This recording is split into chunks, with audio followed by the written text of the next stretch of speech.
Proprioception musculo-tendineuse et articulaire. Comment la gymnaste perçoit-elle la position de ses segments corporels dans l'espace? Si la pose des mains l'informe sur le contact avec le sol, comment repérer la position des autres parties du corps? Comment ce footballeur connaît-il sa position puisque sa vision est centrée sur la frappe de balle? Ce sont les informations proprioceptives qui permettent de percevoir la position et les mouvements de nos segments corporels en l'absence de vision. Des récepteurs musculaires et articulaires permettent la perception de la position, statesthésie, et du mouvement, kinesthésie.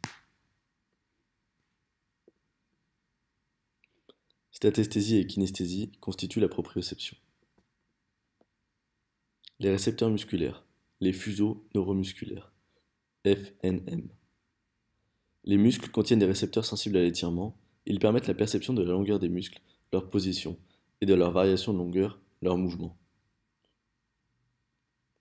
Les fuseaux sont des petites structures fibreuses dont la partie centrale est entourée d'une terminaison nerveuse en spirale. Elle va coder les positions et les mouvements du muscle et transmettre ces informations au cerveau par une fibre afférente. Chaque fuseau neuromusculaire comprend 10 à 12 fibres allongées à chaîne ou renflées à sac qui ont une fonction différente. Les fibres à sac du fuseau neuromusculaire permettent la perception de l'étirement musculaire de son mouvement.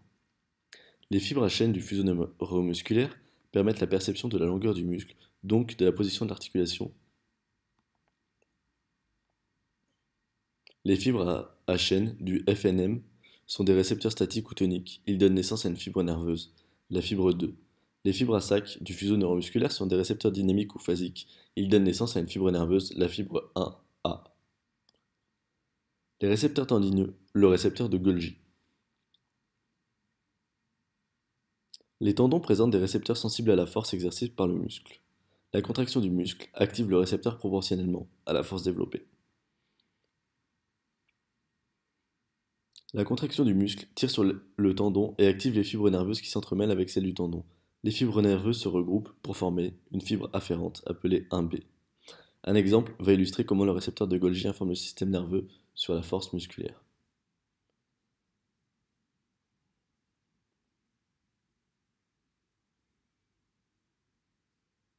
Le codage de la force se fait par modulation de la fréquence des potentiels d'action émis par le récepteur. Si la force est faible, la fréquence est faible. Si la force est élevée, la fréquence des potentiels d'action augmente.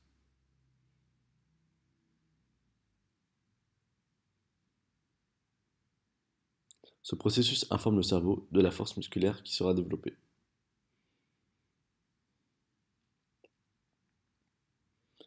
Une charge légère entraîne une faible fréquence, alors qu'une charge lourde entraîne une fréquence des potentiels d'action élevée. Les récepteurs articulaires, les récepteurs de Pacini et de Ruffini. Les amplitudes articulaires sont perçues grâce à des récepteurs intégrés aux ligaments et aux capsules articulaires.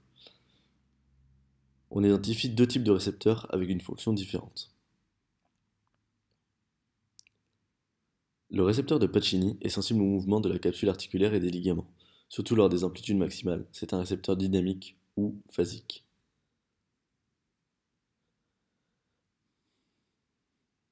Le récepteur de Ruffini est davantage sensible à la position. Il permet de connaître une amplitude articulaire fixe. C'est un récepteur statique ou tonique.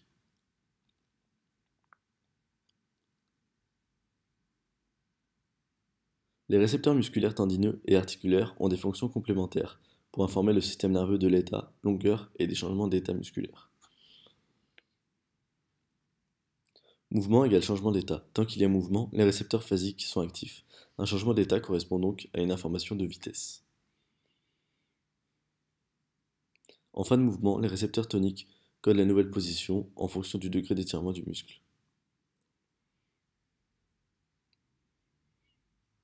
Notre cerveau reçoit des informations de position, étirement musculaire, amplitude articulaire, de vitesse, mouvement et de force, traction sur les tendons.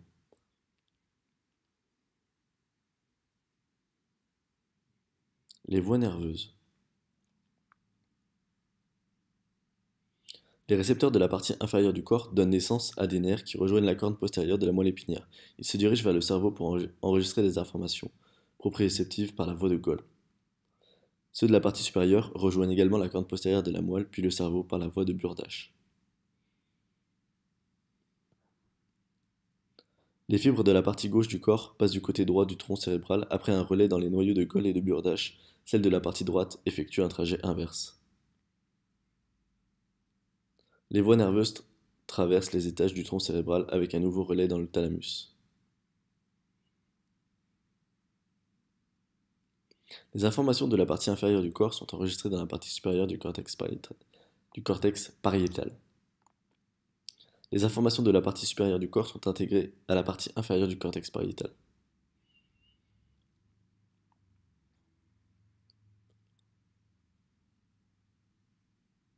Les informations sont enregistrées par les aires 1, 2 et 3 du cortex pariétal primaire, en arrière du sillon de Rolando.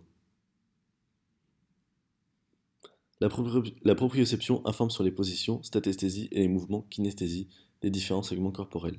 C'est essentiel pour contrôler le mouvement en cours d'exécution, surtout en l'absence d'informations visuelles.